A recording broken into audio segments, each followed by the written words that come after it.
Women's History Month upon us, we want to shine a spotlight on female empowerment through entrepreneurship. Georgia ranks high for women-owned businesses, and to dive a little bit deeper into this growing trend, I'm joined today by Monica Dolores Hooks, Executive Director of the Women's Entrepreneurship Initiative. Welcome. Thank you for having me. I'm so excited to dive more into this. So I had no idea Metro Atlanta has one of the most extensive collection of women-owned businesses in the nation. That's so right. Why do you think that is? I think it's for two reasons. First, I think Atlanta has a diversity of industry and a diversity of pipeline. And I think that sets us apart because we've got such a diverse pipeline. We've got women starting businesses, and women also recognize the opportunity here because of diversity of industry. So those two things work together to make Atlanta a perfect place for opportunity and to start a business. Yes. And what sectors are women working in the most? What is trending right now? You know what we find for entrepreneurship, women are leading in education, health and wellness, and then also beauty.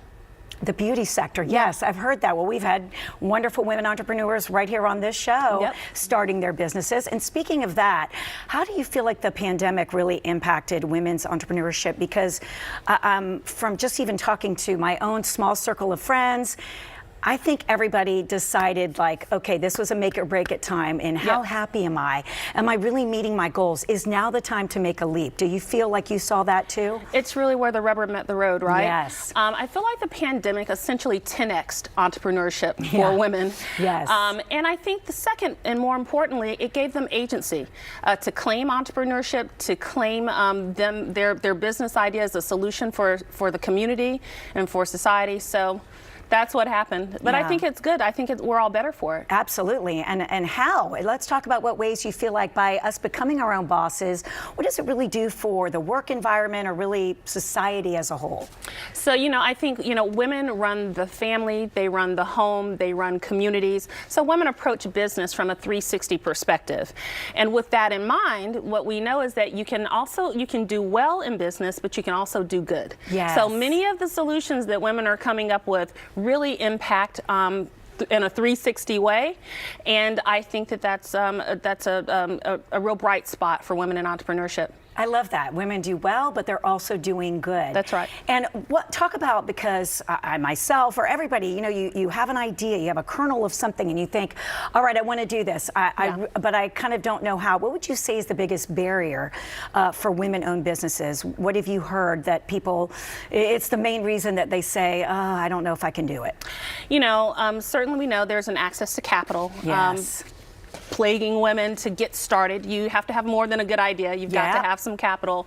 But I think also, you've got to make sure you've got access to information. Yes. You've got to make sure that you're well positioned. You've got to make sure you've got access to resources. All of those things coming together, and then balancing that with your family and your life, because women, we don't just do one thing. We do so many things. So those are some of the barriers out there. I think when you pull all of that together, it's important to have balance. Yes. And speaking of that, Trent, our social media manager, posted to our viewers, what's the biggest challenge when it comes to being a female business owner? And I'm really excited because this is actually my cousin who responded.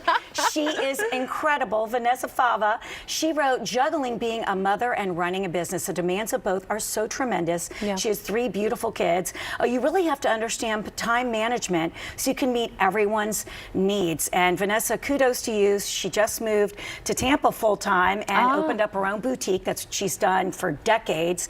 But it is a juggling act, especially for single moms. So what do you say to that, the time management component? I think what's most important there is find your own cadence, right? Because you can't do everything at once. And you're going to have to prioritize on certain days at certain times. Women work at alternative times of the day. Yes. All of that works, and make it work for you. Right. And make sure it's your own race, as opposed to trying to keep up with everyone, on either side of you.